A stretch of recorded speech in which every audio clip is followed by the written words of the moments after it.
성경 누가복음 4장 1절로 15절, 제가 한 절 여러분 한 절 나눠 읽도록 하겠습니다. 예수께서 성령의 충만함을 입어 요단강에서 돌아오사 광야에서 40일 동안 성령에게 이끌리시며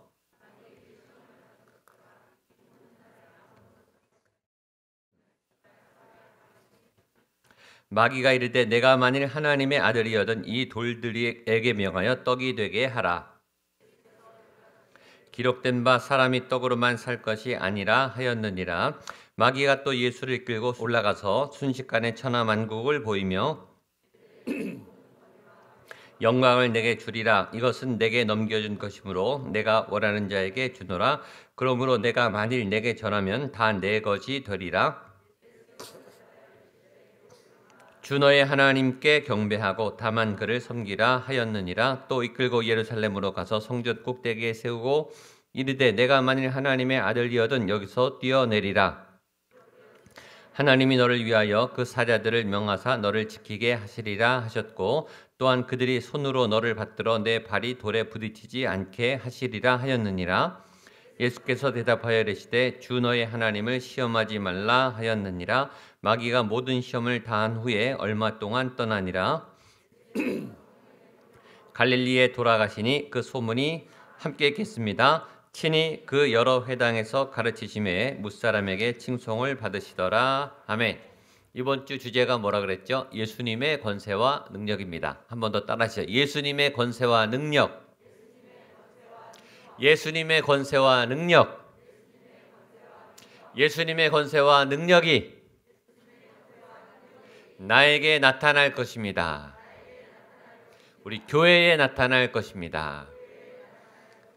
아멘. 상상할 수 없는 예수님의 지혜, 상상할 수 없는 예수님의 능력이 우리에게, 여러분에게 나타날 수 있습니다. 매일 말씀을 읽고 큐티를 하면, 하나님께 기도하면 하나님 내게 힘을 주세요. 하나님 내게 능력을 주세요. 하나님의 지혜가 열리게 해주세요. 어쩌다 한두 번이 아니라 매일매일 하나님의, 예수님의 권세와 능력이 여러분에게 나타나게 되기를 바랍니다. 오늘은 어떤 권세와 능력일까요? 시험을 이기는 권세와 능력, 싸움을 이기는 권세와 능력. 우리는 매일 전쟁 중이거든요. 매일 시험을 받고 매일 유혹을 받고 매일 죄의 공격을 받습니다. 하루하루의 세상은 전쟁터와 같아요. 매일매일 치열한 악한 보이지 않는 영들과 전쟁을 하고 있습니다. 내 속에 있는 악한 죄와 내가 매일매일 싸우고 있습니다. 일상이 전쟁이, 삶이 전쟁이, 뉴스를 보면 하루하루가 이 살아가는 게 전쟁이, 죽느냐 사느냐, 시험에 빠지느냐 믿음으로 승리하느냐. 이 세상이 죄악으로 가득 차서 유혹이 얼마나 많은지 모릅니다. 거기다가 세상이 악한 데다가 세상이 평등법, 또 차별금지법, 이런 창조 질서를 파기하는 법을 만들어서 법적으로 기독교를 탄압하려고 지금 그런 세력이 얼마나 많은지 모릅니다. 지금 국회에 올라가 있는 법안들 중에 기독교의 교리, 또 하나님의 말씀을 저해하는 인간의 상식을 넘어서는 이 악한 법들이 얼마나 많은지 몰라요. 기독교를 공격하고 교회 다니는 사람들을 공격하려고 하는 악한 권세들과의 싸움이 있습니다. 그렇게 세상은 치열하게 교회를 공격하려고 하고 있는데 교회는 갈수록 점점 힘이 빠져요. 교회는 점점 모이지 못해요. 기도 소리가 점점 사라지고 있습니다.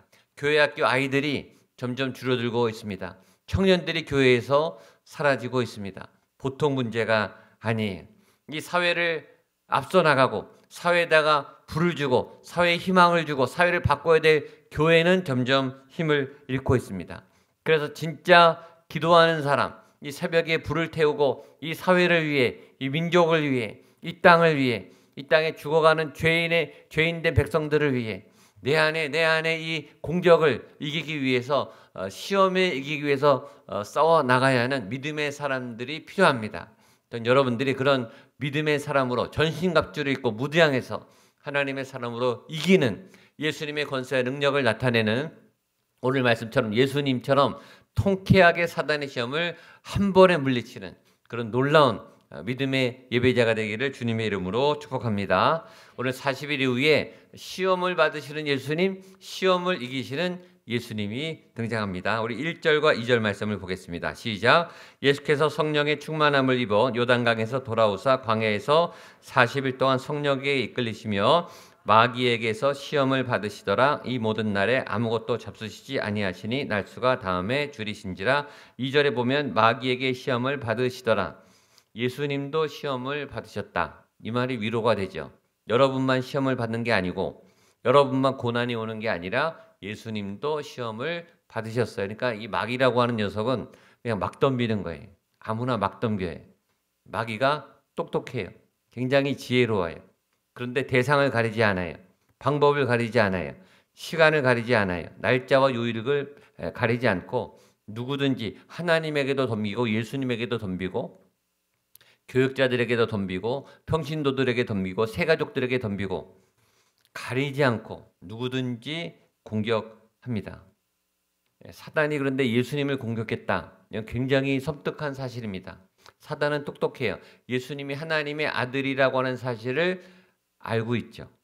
예수님에게 권세와 능력이 있다고 하는 것을 알고 있죠. 알고 있는데 덤볐다는 것은 무슨 말일까요? 그만큼 나도 너만큼 한다 이거예요. 나도 너를 넘어뜨릴 능력이 있다.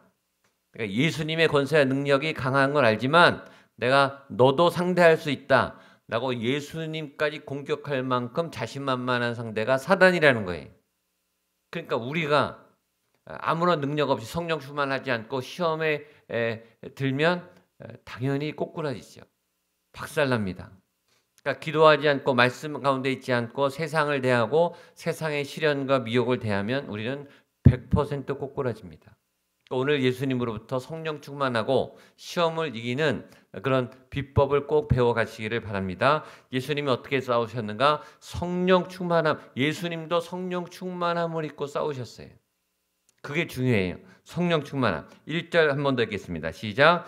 예수께서 성령의 충만함을 입어 요단강에서 돌아오사 광야에서 40일 동안 성령에게 이끌리시며 성령 충만하셨고 성령에게 이끌림을 받으셨어요. 여러분이 성령 충만하게 새벽에 깨어나셨고 성령의 이끌림을 받고 오늘 이곳에 예배 드리신 줄로 믿습니다.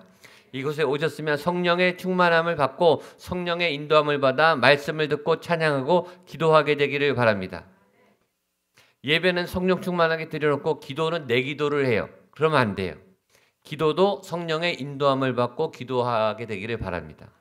내가 원하는 나의 기도가 아니라 성령께서 말하게 하시는 기도, 성령께서 생각을 주시는 기도, 성령께서 하라고 하시는 기도, 성령께서 인도하시는 여러분의 말과 언어와 결정과 이 모든 행동이 성령께 이끌림을 받는 그런 삶을 살게 되기를 바랍니다. 그게 비법이에요. 그래서 오늘 말씀은 굉장히 중요한 싸움의 교과서예요. 사단의 시험을 어떻게 이길 수 있는가? 이렇게 이 텍스트를 가지고 이 교과서의 공식대로 이겨나가면 되는 거예요. 예수님이 왜 시험을 받아주셨을까? 예수님은 시험을 당연히 이기시죠. 사단 상대가 되지 않죠. 그럼에도 불구하고 시험을 굳이 받으신 이유는 우리가 시험 받는 자들이니까, 매일매일 시험 가운데 무너지니까, 이기기도 하고 지기도 하니까 시험에 이기라고 우리에게 이 좋은 교과서, 본을 보여주시는 거예요. 이 예수님의 본을 따라 맨 먼저 싸움의 준비는 뭐라고요? 성령 충만함입니다. 성령 충만함을 받게 되기를 바랍니다. 부흥회할 때, 새벽 기도할 때 어쩌다 한번 1년에 몇 번 성령 충만함을 받는 게 아니라 매일매일 충만한 성령의 기름 부으심이 여러분과 함께 하게 되기를 바랍니다. 저도 성령 충만하게 말씀을 전하고 여러분도 성령 충만하게 말씀을 받고 예배하고 찬양하고 이따가 기도할 때 충만한 성령의 기름 부으심이 여러분의 머리부터 발끝까지를 온 몸을 적시는 이 목양교회의 성령의 충만함의 기름 부으심이 흘러넘쳐서 들어오는 자들마다 그 충만함의 임재 가운데 들어가는 그 성령 충만함을 얻게 되기를 바랍니다. 사단의 첫 번째 시험은 육적인 것에 왔습니다. 3절과 4절 보겠습니다. 시작. 마귀가 이르되 내가 만일 하나님의 아들이거든 예수께서 대답하여 이르시되 기록된 바 사람이 떡으로만 살 것이 아니라 하였느니라. 아멘. 누가 먼저 공격했습니까? 사단이 먼저 공격합니다. 사단이 먼저 공격해요. 사단은 가만히 있는 여러분들을 건드립니다. 어떻게 건드리니까 갑자기 건드립니다. 기습적으로 공격합니다. 예수님이 갑자기 계신데 배고프신 걸 알고 갑자기 떡에 대한 배고픔에 대한 공격을 합니다. 기습적으로 공격해요. 기습은 어떤 의미가 있습니까? 지금 돌들을 명해서 떡이 되게 하라. 어떤 예수님으로부터 답을 듣기 원하는 어떤 질문 같은 것을 하는데 답을 들으려고 하는 게 아니에요. 갑자기 공격해서 너를 당황시키겠다. 너를 무너뜨리겠다. 너의 균형을 깨뜨리겠다. 기습은 그런 거죠. 그러니까 기습하는 거는 굉장히 치사한 거예요. 나쁜 거예요. 기습적으로 질문하는 사람, 기습적으로 상대방에 공격하는 사람, 의도가 굉장히 악한 거죠. 두 번째, 사단의 질문은 의심을 주는 거죠. 이렇게 말합니다. 네가 만일 하나님의 아들이거든. 지금 예수님이 하나님의 당연히 아들이에요. 근데 뭐라고 말하죠? 그 아들을 의심하게 하죠. 내가 하나님의 아들이오니 너 교회 다녀? 너 구원 받았어? 너 예수 믿어? 우리가 예수님을 잘 믿고 있는데 구원 받았냐고 구원파들이 물어보면은 혼돈을 주죠. 의심을 줘요. 아무런 문제가 없었는데 우리에게 의심을 주고 갈등을 주는 나쁜 질문을 합니다. 하나님의 아들임에도 불구하고 네가 하나님의 아들이라면 너는 아닐 수도 있어. 하나님의 아들이 아닐 수도 있어. 구원받지 않을 수도 있어. 너 정말 예수님을 믿어? 예수님을 안 믿을 수도 있어. 네 안에 예수님이 없을 수도 있어. 예수님을 믿는 게 가짜일 수도 있어. 라고 우리의 굳건한 믿음에 의심을 줘요. 의심을 주는 질문은 나쁜 질문이에요. 악한 질문이에요. 사단의 질문이에요. 여러분도 그런 질문을 하면 안 되시고 그런 질문을 받을 때 이것이 악한 질문이구나. 그 사람의 의도가 악하구나 라고 알아들으셔야 돼요. 세 번째 사단의 질문은 굉장히 육체적인 겁니다. 부정적인 것이고 배고픔에 집중합니다. 예수님이 지금 1절에 뭐라 그랬어요? 예수님께서 성령의 충만함을 입어. 여러분 성령 충만함을 입을 때 굉장히 행복하거든요. 하나님의 임재가 충만하게 임할 때 사실 아무것도 필요 없어요. 이 소원이 다 없어져요. 너무 행복하고 너무 기쁘면 행복한데 사단이 뭐라 그래요? 배고픔에 집중시켜. 갑자기 너 배고프잖아. 너 굶었잖아. 40일 굶었잖아. 충만한 은혜 가운데 있는데 없는 거, 부정적인 거, 안 되는 거, 배고픈 거에 집중을 시키고 그것은 굉장히 육적인 거예요. 좀 영적인 걸로 충만한데 육적으로 너 모자라잖아. 너 돈이 많이 없잖아. 너 키가 작잖아. 너 학력이 좀 약하잖아. 우리에게 약한 것, 부정적인 것을 이렇게 공격해서 그걸 크게 만들어요. 내가 학력이 모자라니까 열등감을 갖게. 내가 아무 문제가 없는데 내가 성령 충만해서 하나님 앞에 온전하게 기쁘게 하루하루 잘 살아가고 있는데 굳이 틈을 짓고 들어와서 부정적인 것을 메어서 육적인 것에 매이게 하는 거죠. 배고픈 것. 사람은 육적인 동시에 영적인 거예요. 육적인 것도 필요해요. 돈도 필요하고 밥 먹는 것도 필요하고 옷도 입어야 되고 집도 필요하죠. 그러나 그게 다는 아니에요. 영적인 하나님의 말씀이 필요해요. 그래서 예수님이 대답하시죠. 그 유명한 말씀 4절입니다. 시작. 예수께서 대답하시되 기록된 바 사람이 떡으로만 살 것이 아니라 하였느니라. 아멘. 제가 10번 이상 얘기했어요. 사람이 떡으로만 살 것이 아니라 대답 중에 명대답입니다. 떡은 중요하지만 떡 먹어야 살지만 떡이 필요하지만 나도 떡을 먹고 싶지만 그러나 떡은 다가 아니야. 옷 입는 게 다가 아니야. 학력이 다가 아니야. 배고픔을 채우는 게 다는 아니야. 재산이 다는 아니야. 인간은 그게 채워져도 배가 고파. 그게 해결된다고 해결될 거라고 생각하냐? 그렇지 않고 하나님의 말씀을 먹어야 성령 충만함을 받아야 하나님의 영으로 사는 거야. 아무리 육적으로 풍족하고 부유해도 그 영이 쇠하면 그 영이 마르면 그 영은 죽은 영이야. 지옥가. 하나님의 말씀이 더 중요해. 영적 양식, 영적 우선순위에 대해서 예수님이 분명히 체계를 받으세요. 예수님의 대답은 길지도 않아요. 딱 한 문장이에요. 한 문장. 사람이 떡으로만 살 것이 아니요 하나님의 말씀으로 살 것이다. 간단하지만 강력합니다. 말씀의 영의 말씀은 간단하지만 강력해요. 이런 말씀의 무기를 여러분들이 갖게 되기를 바랍니다. 성령 충만하면 이런 말씀이 내 입에 이렇게 나오게 되는 거예요. 이런 지혜가 우리에게 나오게 됩니다. 두 번째 시험은 예배의 대상을 바꾸는 것에 있습니다. 5절로 7절 말씀 읽겠습니다. 시작. 마귀가 또 예수를 이끌고 올라가서 순식간에 천하 만국을 보이며 이르되 이 모든 권위와 영광을 내게 주리라.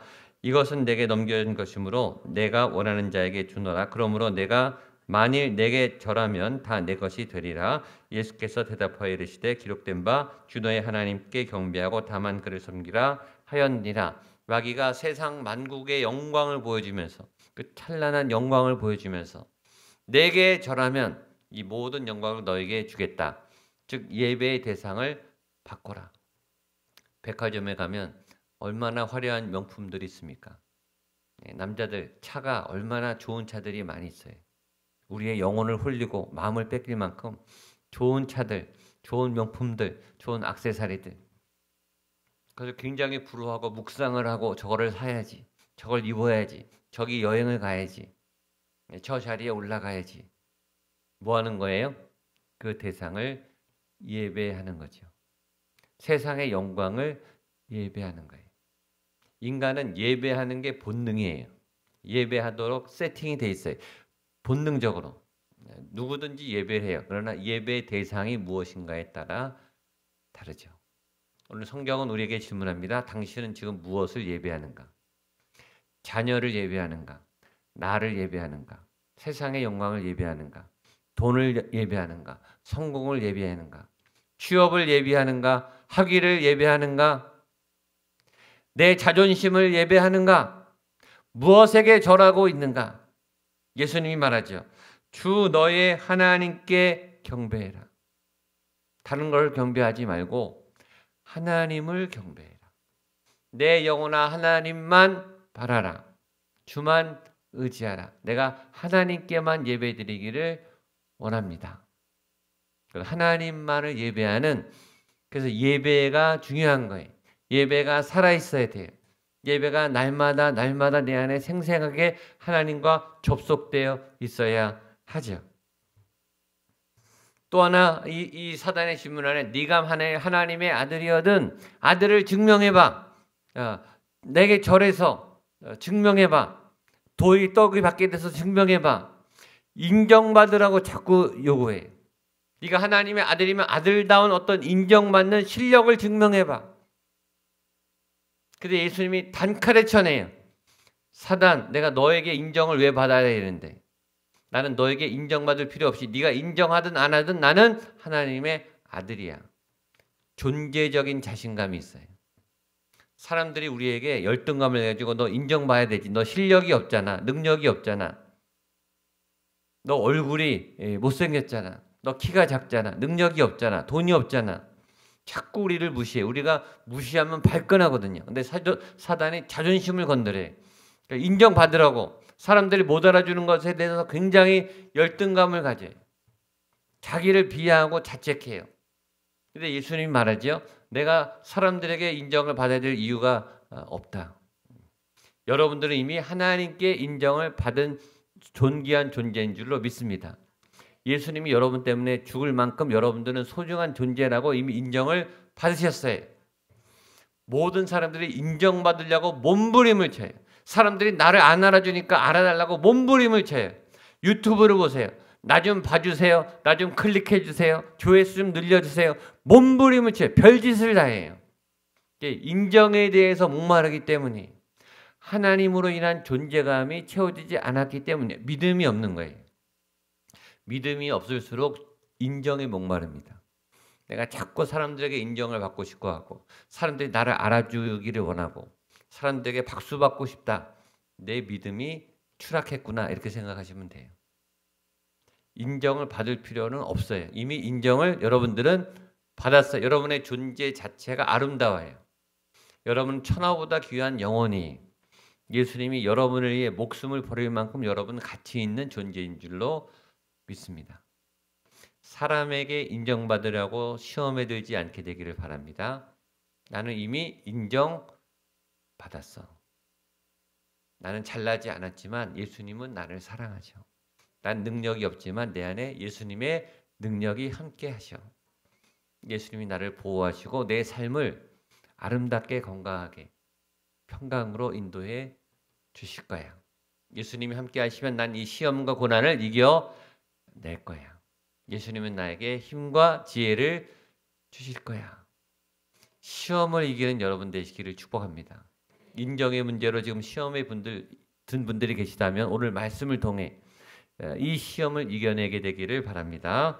마지막 시험은 능력에 관한 시험입니다. 9절로 11절 말씀입니다. 시작.